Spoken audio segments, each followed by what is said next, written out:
सूरत البقرہ آیت نمبر 63 په دې آیت کې الله رب العالمین د دې بنی اسرائیلو یو بل تذکرہ کوي چې کله موسی علیه السلام ته الله رب العالمین تورات ورکو نو دیو ته چې کله موسی علیه السلام د تورات راوړ او دیو ته چې به دې کوم احکام دي دا تاسو منه دا ټول احکام ته بیان کو چې دا د احکام دی به کې دا ومنه نو دی بنی اسرائیل ته وای چې دا څوک مني دا خو احکام شاقه دي دا خو ډیر مشکل احکام دي دا مونږ چرته منل شو په دیوال مونږ چرته عمل کولای شو نو الله رب العالمین په دیو باندې دا غر را سورې کراوچته کو و نتقن الجبل بل ذکر چې دا غر الله رب العالمین د یخ نه راويس او د په سورې کو یو سفر غونته به جوړ شو یا یو چت غونته به جوړ شو یا دا بل ذکر راځي کانه ذلت لکدا چې سو دا وریاز و سورې سوري په شان پیدا سره اوچت شو بالکل د ست تخکاریدل چې موږ راولېږي دا ټول په سجده باندې وای پریوتل او په دې وسترګ باندې د غرته وکتل چې اسنه چراوره باندې ولېږي بلته پر وسترګ باندې سجده کوله نو تابعداري شروع کړه په دغه وخت کې اوس هم دا یو چې کوم دین وای دا چې سجده کوي په دې وسترګ باندې کوي چې په دې باندې سره کې زمونږ پلارانو کوم ته الله نجات ورکړي دي نو موږ ته په دې سجده باندې اصل کې نجات ملوي دا غر چې کم دی نو د تور لفظ راغله یا خو دغه تور دا کم مشهور غر چې دی چې موسی علیه السلام ته الله رب العالمین په دغه کې تورات ورکړو خبرې وسه کړو میقات ته غلطه شو یا خو دغه غر مراد دی خو په عبرانی ژبه کې وای دا تور چې کم دی دا شین غر ته ویل کېږي عام غر بس یو غر الله رب العالمین ذکر کړل بل ځکه مطلق جبل ذکر شوی دی بس یو عام غر الله رب العالمین تر اوچت کو او په دیو باندې یو قسم دباو راغو دیو خبره ومنله البته تزین ته سوال راځي چې قران کې الله بل ځکه فرمایي آیت الکرسی کې چې لا اغنه رسول الله اکراه فی الدین په دین کې اکراه او جبر او زور نشته نو په دیو باندې څنګه الله په زور دا خبره منله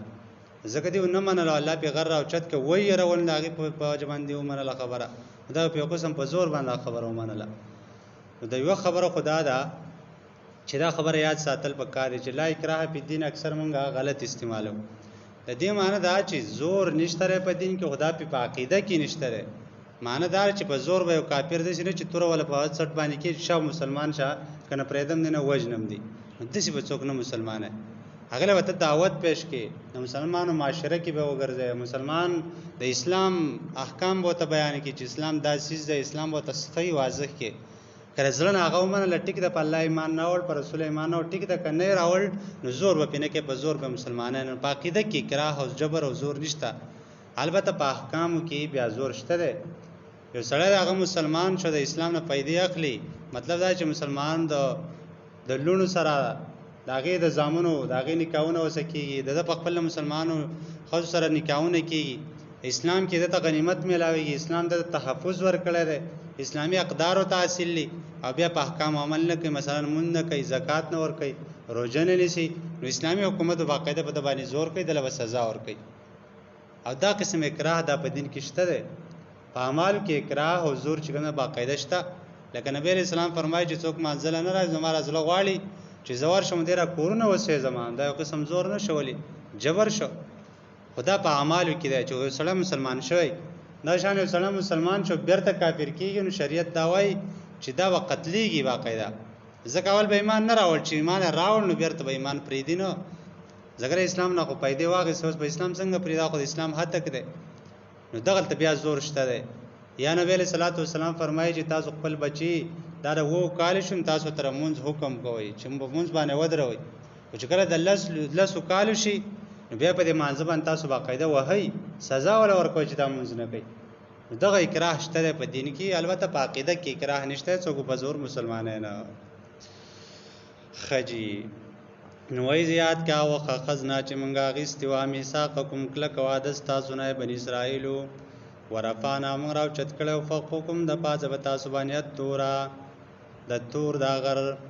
وخذوا ما تول چې ونی سیما غساتین کوم چې مون تاسو درکړی دي